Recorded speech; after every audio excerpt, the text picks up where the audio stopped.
Hello everyone, my name is Lily Martinez and I am the urban ecologist for the city of Pharr. In this week's video, I'll be showing you some native insects that you may find in your backyard.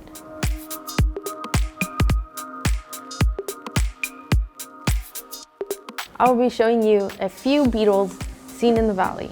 An interesting fact about beetles is that they make up about 40% of all known insects. Beetles can also be found all around the world except for 3 places: the ocean, north, and the south poles. So for our first specimen, we have an ox beetle, or rhinoceros beetle. As larvae, they look like butterfly or moth caterpillars, but they are not the same. The food preference of ox beetle larvae is decaying wood and roots since they spend this stage of their life in soil. It can take them up to 2 years to mature. Once they reach the full adult stage, they are typically between 1 to 2 inches in length, excluding the horns. And horns is how you can tell males from females apart. Females do not have any horns. And interestingly, males are further separated into 2 categories: major or minors. Major males have larger horns, while minor males have smaller horns, especially the 2 back ones. The specimen here that we have is a major male. A really cool feature of beetles are their wings. Most insects have 2 pairs of wings for a total of 4 individual wings, but beetles have 1 pair of wings for flying, called hind wings, and the upper wings, or elytra, which are hardened to protect the hind wings, and they are not used for flying. As adults, they are most active during the months of May through November and eat mostly flowers and fruit. Another interesting fact about insects in general is that they do not have lungs to breathe.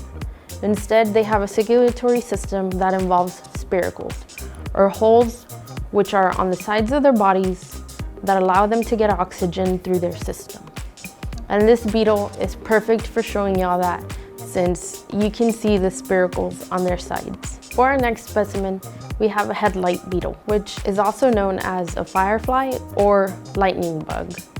It is in the click beetle family, and this is one of the few families that is bioluminescent. Bioluminescence is seen on the pronotum, at the 2 lower corners. You may have seen them flying around lately during the night. They are quick to flash, but if there are many, you can spot them flying low and creating a beautiful display of light. But what's even more interesting is that the eggs and larvae, or wireworms, are also luminous. They use this to their advantage by luring prey closer and eating them. They are characterized by their ability to click, hence the family name. This snap causes them to jump in the air a few inches, and it serves a few purposes. It can be used to scare off predators or to flip themselves over if they happen to land on their back. As adults, their diet consists mainly of plant material, but occasionally they like to eat aphids. Our third specimen is the Texas-eyed click beetle, which is in the same family as our previous specimen, and like the headlight beetle, it has the ability to click, but do not have bioluminescent organs. Their markings do have some benefits though.